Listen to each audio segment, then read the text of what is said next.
Wahyu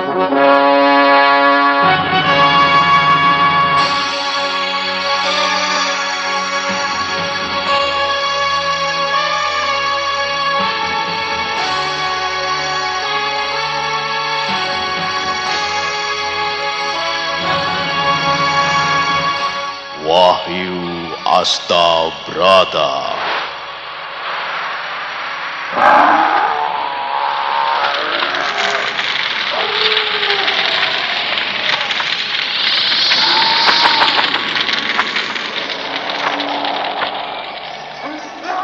Tan hening wening upaya mukti nuring pangastuti. Tetek anggayo mukti sentosa rahayu. Ajur wuwu nirdaya tan asepe sampurna. Dewi Kesuma, datanglah, datanglah, kumohon.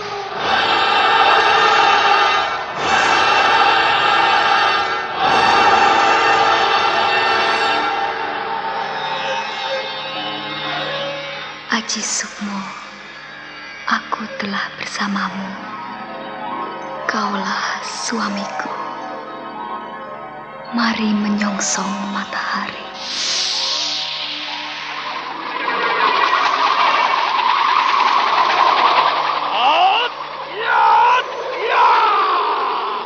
Ampun Jala Sutra.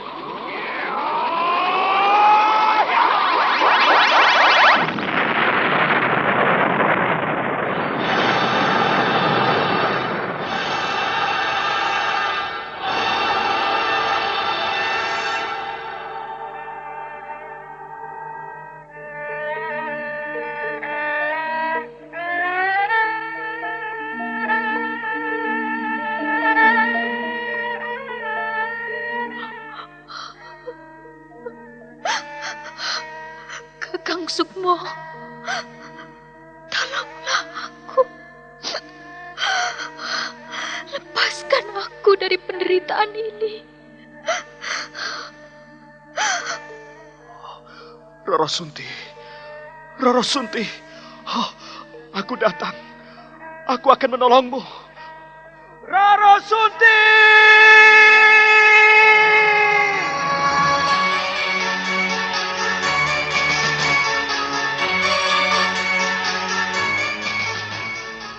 Wahyu Astabrata.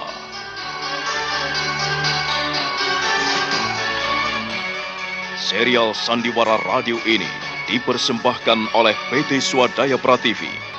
Berlatar belakang sejarah Kesultanan Mataram, menggetarkan, mendebarkan, menggelorakan semangat, cinta, dan perjuangan umat manusia yang ingin menyibak misteri kehidupan ini.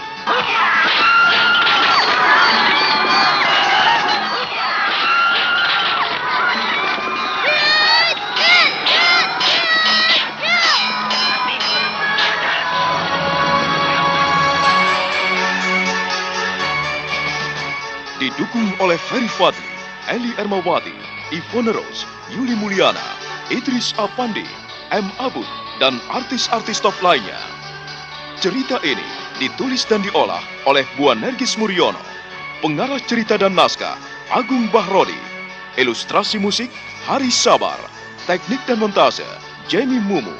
Dengan sutradara Ferry Fadli. Sandiwara Radio ini masih Anda dengarkan di channel YouTube Satria Collection. Jangan lupa tekan tombol like dan subscribe. Wahyu Astabrata. Kali ini mengetengahkan episode kelima dengan judul Sang Mempelai.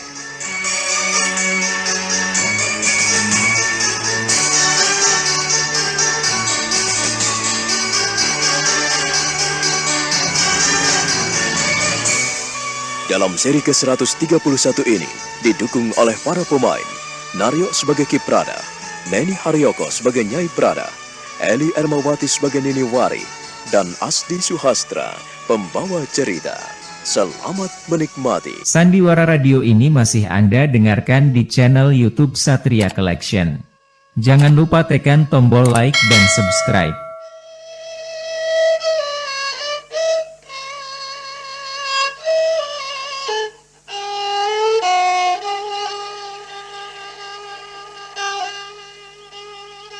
Ki Pradah menahan amarah pada istrinya yang menyampaikan perihal Nini Wari yang dianggap kurang benar di dalam menempuh hidup berumah tangga. Tetapi Ki Pradah tetap pada pendiriannya. Dia tidak mau mempersoalkan dan membesar-besarkan masalah yang dihadapi anaknya. Tetapi Nyai Pradah nampak sedih sekali karena perempuan tua itu terbeban pada anak kandungnya yang kini ditinggalkan anak dan suaminya. Dan Nini Wari kini tinggal bersama putrinya yang mungil.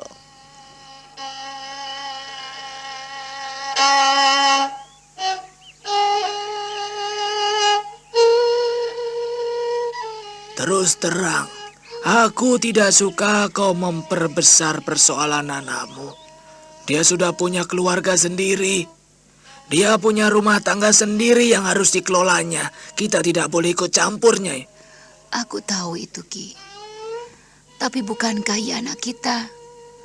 Kalau menghadapi persoalan seorang diri tanpa suami dan anak di dekatnya, lalu apa yang harus dilakukannya? Dia sama Mbak Yu juga kurang cocok. Sama Kakang Mulung tak mungkin ia menyampaikan unek-unek hatinya. Kita harus membantunya, harus. Sekali lagi, Nyai, kau jangan memaksakan diri. Jangan. Nanti bisa menimbulkan kesalahpahaman. Salah paham bagaimana? Ini kan urusan anak kita. Apa yang kau anggap baik bagi dirimu sendiri belum tentu baik bagi orang lain. Ingat ini, Nyai. Jangan melakukan kesalahan besar lagi. Kalau anakmu memang benar-benar sudah menyeleweng pada laki-laki lain, nah, kau akan kena getahnya. Kita akan kena kotoran. Bagaimanapun juga, Nini adalah anak kita, Kakang. Kalau kita biarkan ia menghadapi persoalan seorang diri tanpa ada yang memberikan pertimbangan-pertimbangan kepadanya, lalu kepada siapa ia mengadu? Pada siapa? Kita ini orang tuanya. Aku ibunya dan kau bapaknya. Tidak salah kan apabila mengulurkan tangan untuk memberikan jalan keluar? Kita bukannya memberikan jalan keluar, Nyai, tapi akan menimbulkan persoalan baru. Kita tidak bijak apabila menyelesaikan persoalan, tetapi muncul persoalan lain. Inilah yang akan kita hadapi, Nyai. Berkali-kali aku telah mengingatkan anakmu, jangan meladeni laki-laki lain selagi suamimu bertugas. Bukankah kau juga mengingatkannya? Kau juga sudah menasihatinya. Hah? Aku paling benci kalau melihat perempuan suka nyeleweng. Enak saja kau bicara. Aku tidak bisa kau bohongi, Nyai. Aku bisa melihat persoalan yang tergantung di kedua bola matamu. Kau tidak bisa berdusta padaku. Kau membela anakmu, bukan? Jangan. Kalau aku saat itu boleh menemui Kolo Cokro, tentu saja persoalannya sudah selesai. Kakang. Sekarang kau mau bilang apa? Hah? Aku yakin persoalan ini ada sangkut pautnya dengan laki-laki itu. Aku sudah tahu, Nyai. Kau tidak perlu menutup-nutupi anakmu di depan mataku. Itu saja. Tega sekali kau menuduh anakmu berlaku selingkuh. Ini bukan menuduh lagi, Nyai. Ini bukan menuduh lagi. Aku sudah tahu persis duduk permasalahan yang dihadapi Nini. Kau harus terima kenyataan ini. Jangan merasa karena kau sering diajak berbincang-bincang anakmu, maka aku tidak tahu. Aku masih punya mata dan telinga. Aku masih punya tangan dan kaki, Nyai. Apa yang kau tahu tentang anak kita, Kakang? Anakmu telah nyeleweng dengan laki-laki lain. Dia telah tidur dengan Kolo Cokro dan akhirnya mengandung dan melahirkan Prihatin.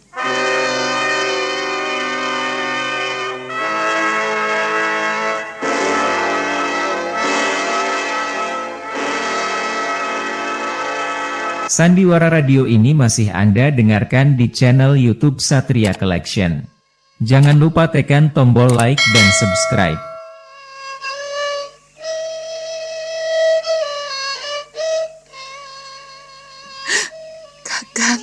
Sekarang kau mau bicara apa?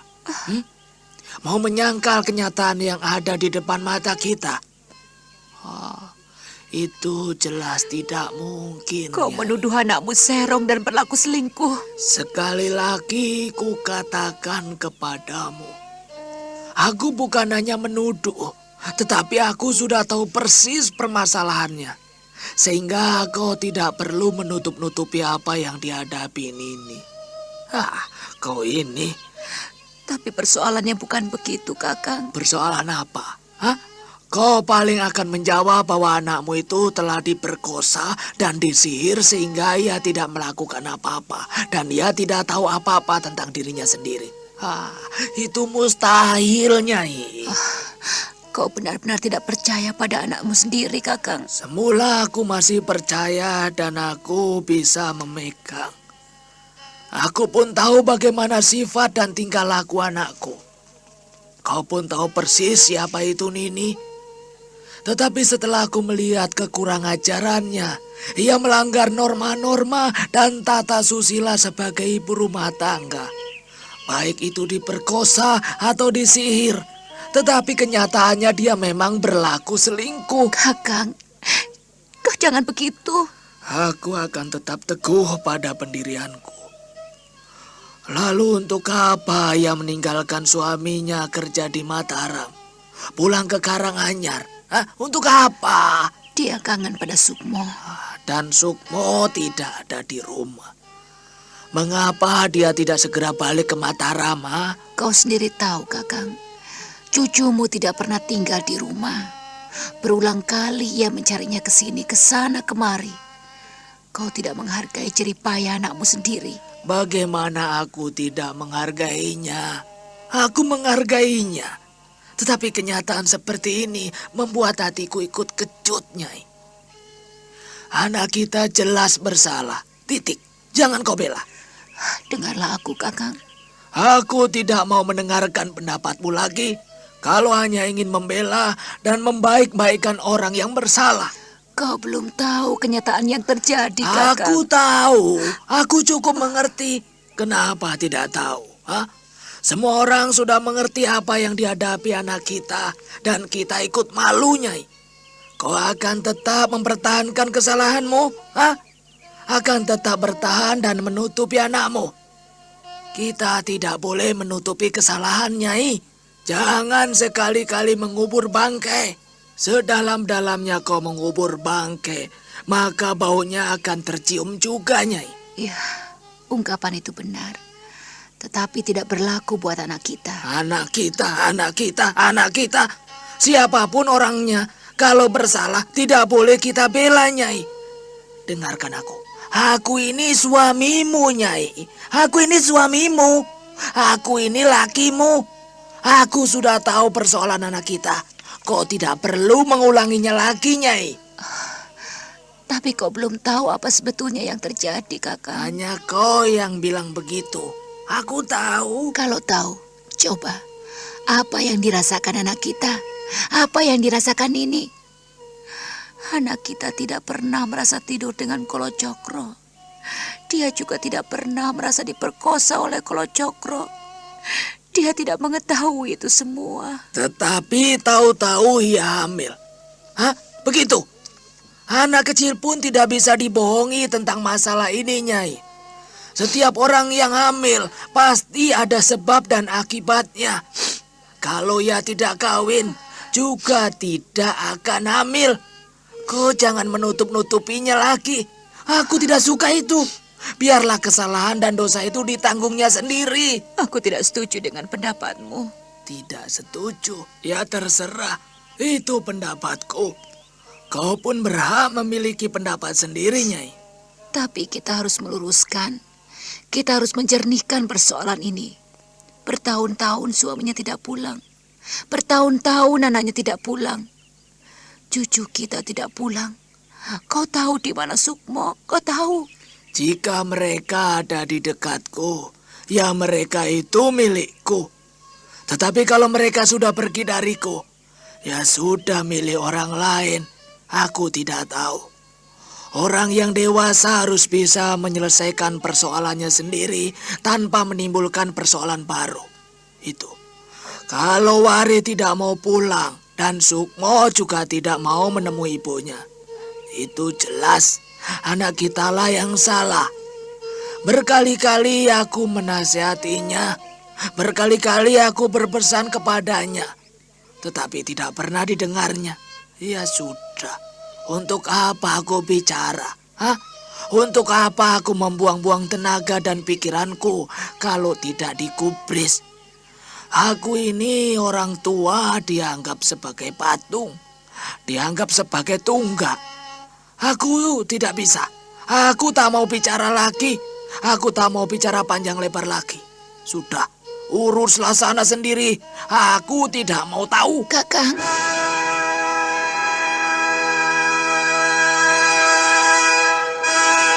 Sandiwara radio ini masih Anda dengarkan di channel YouTube Satria Collection. Jangan lupa tekan tombol like dan subscribe.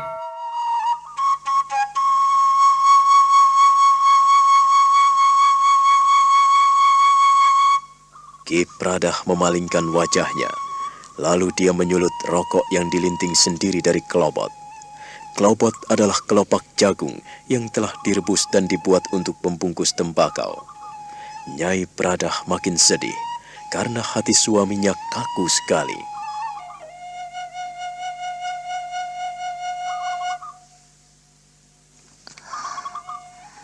Mau kemana, Kakang? Tidak perlu memikirkan aku, Nyai. Kau jangan begitu, toh. Kalau kau tak mau memberikan pemikiran padaku, sama halnya kau mencampakkan aku. Ya, untuk apa aku bicara bila tidak didengarkan? Jangan begitu. Jangan begitu. Kita ini sudah tua. Mengapa mesti marah? Terus terang, aku juga tidak setuju dan aku tidak membenarkan anak kita. Aku sudah menyalahkannya. Tapi kita harus mencari jalan keluar untuknya, untuk mereka. Kalau mereka baik, kita ikut menjadi baik. Tapi kalau kita buruk, semuanya pun akan ikut buruk, Kakang. Ia telah mencoreng-moreng mukanya sendiri. Ia telah mencoreng-moreng muka kita. Kita yang sudah tua, lebih baik diam. Diam. Dan orang yang diam bukan tidak tahu apa-apa. Justru dengan sifat yang diam, ia telah mendapatkan semuanya. Ia telah memenangkan semuanya. Ia telah mengetahui semuanya. Untuk masalah anak kita, tidak bisa kita diamkan, Kakang. Itu menurutmu. Karena kau beranggapan pada falsafah kuno. Kau mau ikut campur dengan masalah-masalah anak muda. Pada keluarga orang lain, itu tidak pantas. Sebagai orang tua yang baik, dia harus memberikan kesempatan pada anak-anaknya. Dan apakah aku salah apabila membiarkan anak-anakku memilih pemikiran sendiri dan jalan berpikir sendiri untuk menyelesaikan segala-galanya sendiri? Tapi kita butuh memberikan pertimbangan kepadanya, Kakang. Kau jangan lepas begitu saja. Sejak kita mengizinkan anak kita dipinang orang lain, sejak kita mengizinkan anak kita dilamar orang, sebetulnya kita sudah tidak punya hak apa-apa. Seperti kau dulu setelah kulamar, maka kau sepenuhnya menjadi milikku karena kau ikut aku menjadi istriku. Dan aku senang karena kau menjadi istri yang setia, yang jujur, dan bisa ku percaya, dan bisa ku ajak membangun rumah tangga. Kau bisa ku ajak hidup rumah tangga dengan damai dan bahagia.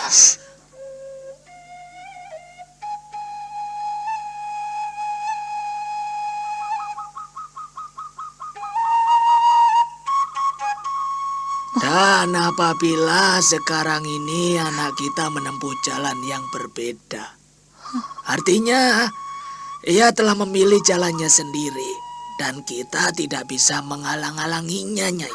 Lalu bagaimana jika ia terus ditinggalkan suaminya dan hidup sendiri di antara mertuanya? Jika kau yang mengalami seperti itu, bagaimana perasaanmu, Kakang? Aku tidak pernah mengalami hal semacam itu.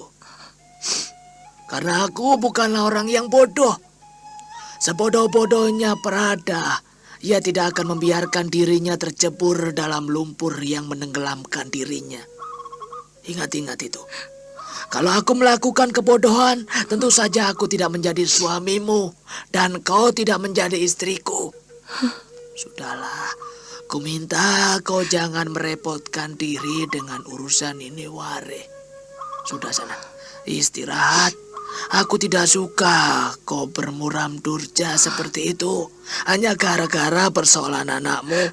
Persoalan yang dibuatnya sendiri. Nyai Pradah akhirnya hanya bisa menangis. Dia tidak bisa berbicara apa-apa menghadapi suaminya yang teguh pada pendiriannya. Nyai Pradah lalu meninggalkan suaminya dan masuk ke dalam biliknya.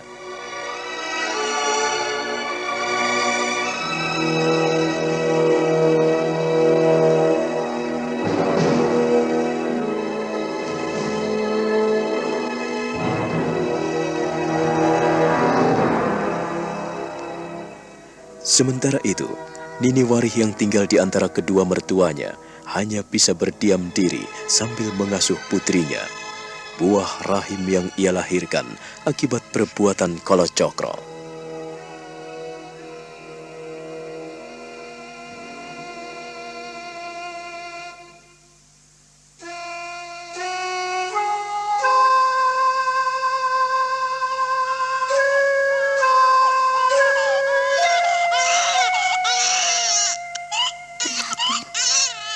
Benarkah kau anak Kalacakra?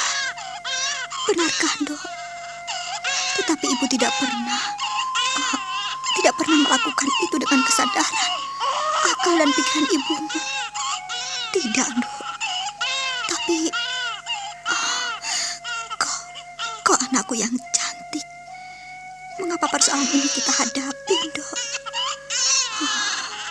Keterlaluan ibu. Ibumu ini memang keterlaluan.